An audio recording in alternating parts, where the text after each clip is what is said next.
ചുറ്റും നടക്കുന്ന കാര്യങ്ങൾ ജഡ്ജി അറിഞ്ഞില്ലെങ്കിൽ നീതി നടപ്പാക്കാനാകില്ലെന്ന് ജസ്റ്റിസ് കെമാൽ പാഷ. ഹൈക്കോടതി ജഡ്ജി ജസ്റ്റിസ് കെമാൽ പാഷ.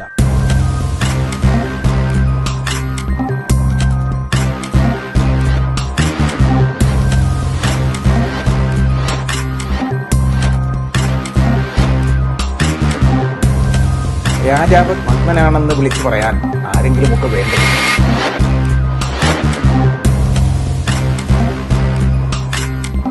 മറുപടി പറയാൻ അറിയാത്തത് കൊണ്ടല്ല ജഡ്ജസ് മറുപടി പറയാത്തത്.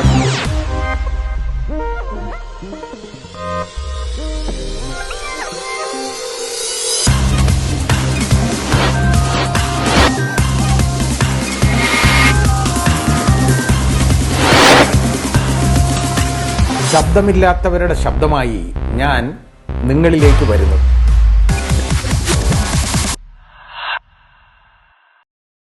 വാളയാറിലെ പെൺകുഞ്ഞുങ്ങളുടെ മരണം അത് മരണമോ കൊലപാതകമോ എന്ന് ഇതുവരെയും തീർച്ചയായിട്ടുമില്ല. അത് CBI ആ അന്വേഷണം ഏറ്റെടുത്തിട്ടുണ്ടായിരുന്നു. CBIയുടെ അന്വേഷണം ഓർഡർ ചെയ്തത് ഹൈക്കോടതിയാണ്. ഹൈക്കോടതി ഓർഡർ ചെയ്ത് ഇന്നലെ ആ സമയത്ത് തന്നെ ഏതാണ്ട് സ്റ്റേറ്റ് ഗവൺമെൻറ്റും ഒരു രണ്ട് നോട്ടിഫിക്കേഷൻ ഇഷ്യൂ ചെയ്തു. ഏതാണ്ട് ഒരു 15 ദിവസം 20 ദിവസം മുമ്പായിട്ട് ഹൈക്കോടതിയുടെ ഉത്തരവ് വരുന്നതിന് മുമ്പ് തന്നെ. കാരണം സ്റ്റേറ്റ് ഗവൺമെൻറ്റിൻ്റെ ഭാഗത്തുനിന്നും അങ്ങനെ ഒരു ഇനിഷ്യേറ്റീവ് ഉണ്ടായി എന്ന് കാണിക്കാൻ വേണ്ടി ഉള്ള ഒരു കാര്യമാണ്, അല്ലാതെ വേറെ ഒന്നും അതിനകത്തില്ല. അപ്പോൾ ഈ കേസ് എന്ന് പറയുന്നത് നമ്മളിതിൻ്റെ നാൾ വഴികളിലൂടെ ഒന്ന് സഞ്ചരിക്കുകയാണെന്നുണ്ടെങ്കിൽ ഒരുപാട് ദുരൂഹതകളാണ് ഇതിനകത്ത്. ദുരൂഹത എന്ന് പറഞ്ഞത് ഞാനിപ്പോൾ പറയാൻ പോകുന്നത് യഥാർത്ഥത്തിൽ ഇപ്പോൾ CBI അന്വേഷണം വന്നു. CBI അന്വേഷണത്തിൽ CBI ചെയ്തേക്കുന്നതും നേരത്തെ പോലീസ് തന്നെ ക്രൈംബ്രാഞ്ചിൻ്റെ ഇൻവെസ്റ്റിഗേഷനിൽ കണ്ട കാര്യങ്ങൾ അതുപോലെ അപ്പടിയെ ആവർത്തിക്കുകയാണ് CBI ചെയ്തേക്കുന്നത്. പക്ഷേ CBI അതിന് കൂടെ 2 കാര്യങ്ങൾ പുതിയതായിട്ട് ചെയ്തു. 2 കേസുകളിൽ, അതായത് ഒരു 4 കേസുകളിൽ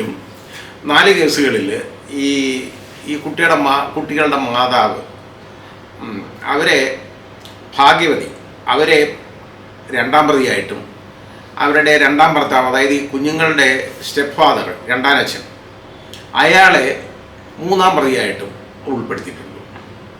വളരെ വിചിത്രമായ കണ്ടെത്തലുകളാണ് CBI നടത്തിയേക്കുന്നത് അതിലൂടെ. അപ്പോൾ ഇതിൻ്റെ റെക്കോർഡുകൾ പരിശോധിക്കാതെ ഇതിനെക്കുറിച്ച് പ്രതികരിക്കേണ്ട എന്ന് ഞാൻ നേരത്തെ വിചാരിച്ചു. കാരണം ഞാൻ ഈ വാളയാർ സമരത്തിൻ്റെ ഭാഗമായിട്ട് ഫാദർ അഗസ്റ്റിൻ വട്ടോളി അതുപോലെ തന്നെ ശ്രീ മാർസൻ മുതലായ ആളുകളുമായിട്ട് ഞാനും പങ്കെടുത്തിട്ടുള്ള ആളാണ്. ഞാൻ ആലപ്പുഴയിൽ ഇവർ പദയാത്ര നടത്തിക്കൊണ്ട് ട്രിവാൻഡ്രത്ത് പോയപ്പോൾ ആലപ്പുഴയിൽ അവിടെ ഞാൻ ഈ സമ്മേളനം ഉദ്ഘാടനം ചെയ്തതാണ്. അതുകൂടാതെ ഇപ്പോൾ കളക്ടറേറ്റിൽ എൻ്റെ മുമ്പിൽ പാലക്കാട് കളക്ടറേറ്റിന് മുമ്പിലുള്ള സമരം അത് ഞാൻ ഉദ്ഘാടനം ചെയ്തതാണ്. അപ്പോൾ ഞാനതിൽ പാർട്ടിസിപ്പേറ്റ് ചെയ്തതുകൊണ്ട് ഇവരുടെ ഭാഗത്ത് ഈ 2ാം പ്രതിയുടെ, അതായത് 2ാം പ്രതിയായിട്ട് ഭാഗ്യവതിയെയും അതുപോലെ ഭാഗ്യവതിയുടെ ഭർത്താവിനെ 3ാം പ്രതിയായിട്ടും വെച്ച് കഴിഞ്ഞപ്പോൾ അതിൻ്റെ രേഖകൾ ഈ CBI ഇൻവെസ്റ്റിഗേഷൻ്റെ എല്ലാം രേഖകൾ പരിശോധിക്കാതെ ഒന്നും പറയുന്നത് ശരിയല്ല എന്ന് എനിക്ക് തോന്നിയതുകൊണ്ടാണ് ഞാൻ താമസിച്ചത്. അപ്പോൾ CBI കൂട്ടിലടച്ച തത്ത എന്ന് CBIയെക്കുറിച്ചൊരു ആക്ഷേപമുണ്ട്. അത് കൂട്ടിലടച്ച തത്തയാണോ അതോ കൂട്ടിൽ കിടക്കാൻ ഇഷ്ടപ്പെടുന്ന തത്തയാണോ എന്ന് മാത്രം നമ്മൾ നോക്കിയാൽ മതി. അപ്പോൾ അത് ഞാൻ പറയുമ്പോൾ ബാക്കി അതിൻ്റെ കാര്യങ്ങൾ പറയുമ്പോൾ മനസ്സിലാവും. ഇതിൽ ഈ 1ാമത്തെ കുട്ടി തൂങ്ങി മരിച്ച് നിൽക്കുന്നതായിട്ട് കണ്ടത് 13/1/2017 അപ്പോൾ അതിന് 12 വയസ്സ് പ്രായം ആ കുട്ടിക്ക്. 2004 ജനിച്ച കുട്ടിയാണ്. അതിനുശേഷം 2ാമത്തെ കുട്ടി തൂങ്ങി നിൽക്കുന്നതായിട്ട് കണ്ടത് 4/3/2017 അതായത് ഏതാണ്ട് മറ്റേത് കഴിഞ്ഞൊരു 2 മാസം കഴിഞ്ഞപ്പോൾ ഇതാണ് സംഭവിച്ചേക്കുന്നത്, കണ്ടേക്കാണ്. അപ്പോൾ ഇത് അന്ന് തന്നെ ഒരുപാട് പേര് സംശയം പ്രകടിപ്പിച്ചു. മാത്രമല്ല പോസ്റ്റ്മോർട്ടത്തിൽ പോലും ഈ 2ാമത്തെ കുട്ടിയുടെ പോസ്റ്റ്മോർട്ടം അതിന് 9 വയസ്സേ പ്രായമുള്ളൂ 2ാമത്തെ കുട്ടിക്ക്. ആ മൂത്ത കുട്ടിക്ക് 12 വയസ്സ്. അപ്പോൾ ഈ മരണസമയത്ത് അപ്പോൾ ഇതിനെക്കുറിച്ചൊരു സംശയം, ഈ കുട്ടികൾ തൂങ്ങി മരിച്ചതാണോ എന്നുള്ളതിനെക്കുറിച്ചൊരു സംശയം അന്ന് തന്നെ ഉണ്ടായിരുന്നു.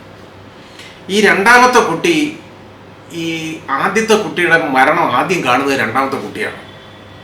2ാമത്തെ കുട്ടി കാണുന്നതെന്ന് പറയുന്നത് അതിൻ്റെ മൊഴി അനുസരിച്ച്, അന്നത്തെ മൊഴി അനുസരിച്ച് അതിനെക്കുറിച്ച് CBIക്ക് ഉത്തരവില്ല കേട്ടോ. അതിൻ്റെ മൊഴി അനുസരിച്ച് രണ്ടാമത്തെ കുട്ടി പറഞ്ഞേക്കുന്നത് വീട്ടിൽ നിന്നും 2 പേര് ഈ കറുത്ത വസ്ത്രം ധരിച്ച് മുഖം മറച്ച 2 പേര് ഇറങ്ങി മോട്ടോർ സൈക്കിളിൽ കയറി പോകുന്നുണ്ട് പെട്ടെന്ന്. അങ്ങനെ ഈ മൂത്ത കുട്ടി ആ വീടിനകത്താണ്. വീടെന്ന് പറയുന്നത് ഒരു ഷെഡാണ്, ഒറ്റ റൂമേ ഉള്ളൂ, വേറെ ഒന്നുമില്ല, വളരെ ചെറുത്. അപ്പോൾ അവിടെ അതിനകത്ത് മൂത്ത കുട്ടിയുണ്ട്.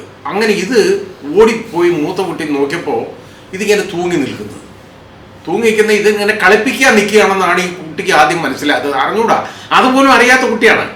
അതിൻ്റെ മൊഴി നമുക്കാണ്. 9 വയസ്സുള്ള കുട്ടി, അതിനെ ഈ മൂത്ത കുട്ടി തൂങ്ങി മരിച്ച് നിൽക്കുകയാണെന്ന് അതിന് മനസ്സിലായില്ല.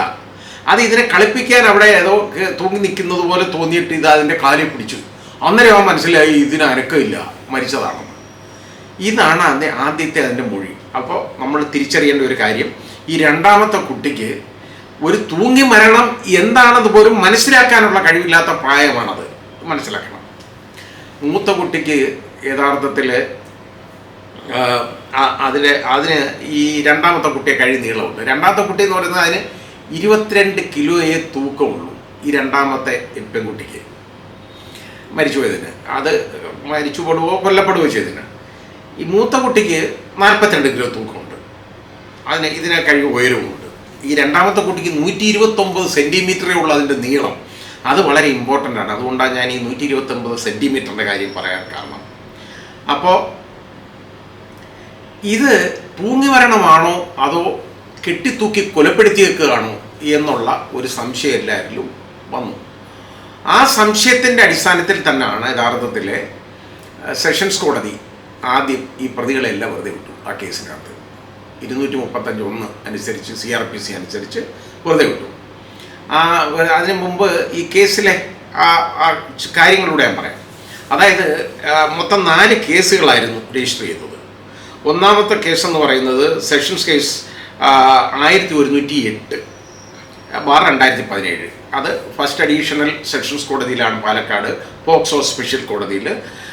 റേപ്പ്, ബലാത്സംഗം, അതേപോലെ തന്നെ പോക്സോ ആക്ട് തുടങ്ങിയുള്ള വകുപ്പുകളാണ്, അതിനകത്തുള്ള വളരെ കഠിനമായ വകുപ്പുകളാണ് ചുമത്തിയിരുന്നത്. അതായിരുന്നു കാര്യം. ആദ്യം 4 കേസുകളാണ് യഥാർത്ഥത്തിൽ ഒന്നാം അഡീഷണൽ സെഷൻസ് കോടതി പോക്സോ കോടതിയുടെ സ്പെഷ്യൽ കോടതിയുടെ മുമ്പിൽ വരുന്നത് പാലക്കാട്. അപ്പോൾ അത് SC 396/2017, 397/2017, 398/2017, 399/2017 ഈ 4 കേസുകളാണ്. അതുകൂടാതെ പ്രായപൂർത്തിയാകാത്ത ജുവനൈലായിട്ടുള്ള ഒരു പ്രതി ഉണ്ടായിരുന്നു. അതായത് 18 വയസ്സിന് താഴെ മാത്രം പ്രായമുള്ള ഒരു പ്രതി ഉണ്ട്. അവൻ്റെ പേരിൽ juvenile in conflict with law എന്ന് പറയുന്ന രീതിയിൽ, അങ്ങനെ പറയാൻ ഒക്കുള്ളൂ, പ്രതി എന്ന് പറയാൻ ഒക്കത്തില്ല, അങ്ങനെ ആക്കിക്കൊണ്ട് അയാൾക്കെതിരെ ജുവനൈൽ ജസ്റ്റിസ് ബോർഡിൽ അതിനകത്തും ഒരു കേസുണ്ടാകും. ഇതിനകത്ത് സംഭവിച്ചേക്കെന്ന് പറഞ്ഞാൽ പിന്നീട് കുറേ ഇത് കഴിഞ്ഞപ്പോഴത്തേക്ക് ഇതിൽ 2 പ്രതികൾ, അതായത് മധു, അതായത് കുട്ടി മധു എന്നറിയപ്പെടുന്ന മധുവുണ്ട്. 2 മധുവുണ്ട്. അതുകൊണ്ട് അവർക്ക് ഒന്ന് വലിയ മധു എന്ന് പറയുന്ന ആളും അത് ഇപ്പോഴെ 1-ാം പ്രതിയാണ്. മറ്റേത് കുട്ടി മധു എന്ന് പറയുന്ന ഒരാൾ, അത് മധു ഏലിയാസ് കുട്ടി മധു, അതായത് കുട്ടി മധു എന്ന് അറിയപ്പെടുന്ന മധു. ഈ കുട്ടി മധു എന്നറിയപ്പെടുന്ന മധു പിന്നീട് മരണപ്പെടുന്നു കേട്ടോ.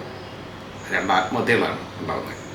അതേപോലെ തന്നെ പ്രദീപ് എന്ന് പറയുന്ന ഒരു പ്രതി, അയാളും മരണപ്പെടുന്നു. അങ്ങനെ അവർ ഈ സീനിൽ നിന്ന് ഒഴിവായി.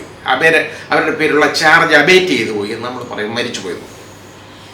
പിന്നെ ഉണ്ടാകുന്നത് ഈ നേരത്തെ പറഞ്ഞ juvenile in conflict with law ഉണ്ട്. അതേപോലെ തന്നെ അന്നത്തെ പഴയ കേസുകളിൽ 1-ാം പ്രതി, അതായത് നമ്മൾ കണക്കാക്കുന്ന ഈ വലിയ മധു എന്നറിയപ്പെടുന്ന മധു, അയാൾ, അതുപോലെ ഷിബു എന്ന് പറയുന്ന ഒരാൾ ഉണ്ട്, അയാൾ 2-ാം പ്രതിയും ആയിട്ടും, പിന്നെ ഞാൻ പറഞ്ഞ പോലെ juvenile in conflict with law, ഇത്രയും പേരായിട്ട് അവശേഷിക്കുന്നു. ഇതാണ് സംഭവം. ബാക്കി 2 പേരും മരിച്ചുപോയി. അപ്പോൾ ഈ കുട്ടികളുടെ പോസ്റ്റ്മോർട്ടം റിപ്പോർട്ടിൽ നിന്ന് മനസ്സിലാവുന്നത് മൂത്ത കുട്ടിയും അതുപോലെ ഈ 2-ാമത്തെ കുട്ടിയും, അതിൽ മൂത്ത കുട്ടി പ്രത്യേകിച്ചും വളരെയധികം ലൈംഗികമായിട്ട് ദുരുപയോഗം ചെയ്യപ്പെട്ടു എന്നുള്ളതാണ്. അത് നമുക്ക് അതായത് അൺനാച്ചുറൽ ഒഫൻസ് ആണ് നടന്നേക്കുന്നത് അവിടെ. അപ്പോൾ ആ രീതിയിലുള്ള കാര്യങ്ങളാണ് നമ്മളവിടെ കാണുന്നത്. അതിന് അത്രത്തോളം ഇൻഫെക്ഷൻ പോലും ഉണ്ടായി ആ കുട്ടിക്ക്, അതിനിരിക്കാൻ പോലും പറ്റാത്ത അവസ്ഥയായിരുന്നു എന്നുള്ളതാണ്. അപ്പോൾ രണ്ടാമത്തെ കുട്ടിയുടെ കാര്യം പറഞ്ഞാൽ അതിനും പല പ്രാവശ്യം അതായത് ലൈംഗികമായിട്ട് ദുരുപയോഗം ചെയ്യപ്പെട്ടു. അതായത് ഈ അൺനാച്ചുറൽ ഒഫൻസ്, പ്രകൃതി വിരുദ്ധ പീഡനത്തിന് രണ്ടുപേരും ഇരയാക്കപ്പെട്ടിട്ടുണ്ട് എന്നുള്ളതാണ് നമുക്ക് പോസ്റ്റ്മോർട്ടം സർട്ടിഫിക്കറ്റിൽ നിന്ന് മനസ്സിലാവുന്നത്.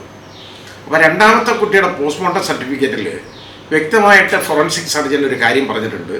ഈ 9 വയസ്സ് പ്രായമുള്ള ഈ കുട്ടിയുടെ അതായത് അത് തൂങ്ങി വരണം എന്നുള്ളതാണ് ആയതുകൊണ്ട് അത് ഒരു ഹോമിസൈഡൽ ഹാങ്ങിങ് ആണോ അതോ സൂയിസൈഡൽ ഹാങ്ങിങ് ആണോ എന്ന് വിശദമായ പരിശോധന നടത്തേണ്ടതുണ്ട്, തെളിവ് ശേഖരിക്കേണ്ടതുണ്ട് എന്നാണ് ഫോറൻസിക് സർജൻ പോസ്റ്റ്മോർട്ടം റിപ്പോർട്ടിൽ രണ്ടാമത്തെ കുട്ടിയുടെ പോസ്റ്റ്മോർട്ടം റിപ്പോർട്ടിൽ പറഞ്ഞേക്കുന്നത്. അപ്പോൾ നമുക്ക് ഇതിൽ നിന്ന് നമ്മൾ മനസ്സിലാക്കേണ്ട കാര്യം എന്ന് പറയുന്നത്, അതായത് ഈ കുഞ്ഞുങ്ങളെ അത്രത്തോളം ഉപദ്രവിക്കപ്പെടുകയാണ്, പീഡനം. ഇനി ഇപ്പോൾ CBIയുടെ കണ്ടെത്തലുകൾ എന്ന് പറയുന്നത് എന്താണെന്നറിയാം, വളരെ വിചിത്രമായ കണ്ടെത്തലുകളാണ്. അതായത് ഈ രണ്ടാം പ്രതിയായിട്ട് ഇപ്പോൾ ചേർത്തേക്കുന്ന, അതായത് ഇപ്പോൾ CBI യഥാർത്ഥത്തിൽ ഇപ്പോഴും CBI ഇതുപോലെ 4 കേസുകൾ ഇപ്പോൾ രജിസ്റ്റർ ചെയ്തിട്ടുണ്ട്. അതായത് ഒന്ന് SC 1108, അത് CBI നേരത്തെ ഉള്ള കേസാണ്, അതിൽ ഫർദർ ഇൻവെസ്റ്റിഗേഷനാണ് നടന്നുകൊണ്ടിരുന്നത്. അതുപോലെ തന്നെ വീണ്ടും പിന്നെ SC 1109/2017, SC 1110/2017 എന്നുള്ള കേസുകളാണ്. പിന്നെ കൂടാതെ SC 401/2017 ഈ കേസുകളാണ് ഉള്ളത്. പിന്നെ മറ്റേ ജുവനൈലിൻ്റെ പേരിലുള്ള കേസ് വേറെ. അപ്പോൾ ഇപ്പോഴേ ഈ കേസുകളിൽ ഇപ്പോൾ CBI പ്രതി ചേർത്തേക്കുന്നത് ഈ SC 1108 പ്രതി ചേർത്തേക്കുന്നത് ഒന്നാം പ്രതി മധു, അതായത് വലിയ മധു എന്ന് പറയുന്നവനെ ഒന്നാം പ്രതിയാക്കി, ഈ ഭാഗ്യവതി ഈ കുട്ടികളുടെ മാതാവിനെ രണ്ടാം പ്രതിയാക്കി, ഷാജി അവരുടെ രണ്ടാം ഭർത്താവ് അതായത് ഈ കുട്ടികളുടെ രണ്ടാം അച്ഛൻ അവരെ ഒന്നാം പ്രതിയാക്കിയാണ്, അയാളെ മൂന്നാം പ്രതിയാക്കിയാണ് ഇപ്പോൾ CBI ഈ ഫൈനൽ റിപ്പോർട്ട് ഫയൽ ചെയ്തിട്ടുണ്ട്. ഇപ്പോൾ ഫയൽ ചെയ്തേക്കാണ്, ഫൈനൽ റിപ്പോർട്ട് ഫയൽ ചെയ്തു. അതിനെന്താണെന്നറിയോ, അതിനകത്ത് പറയുന്ന കാരണം, ഭാഗ്യവതിയെ പ്രതിയാക്കാൻ എന്താണ് കാരണം, അതുപോലെ ഷാജിയെ പ്രതിയാക്കാൻ എന്താ ഒരു കാരണം എന്ന് പറയുന്നുണ്ട്. അത് വളരെ വിചിത്രമാണ്. അത് ഞാനിനി അടുത്ത ഭാഗത്തിൽ അതിനെക്കുറിച്ച് പറയാം.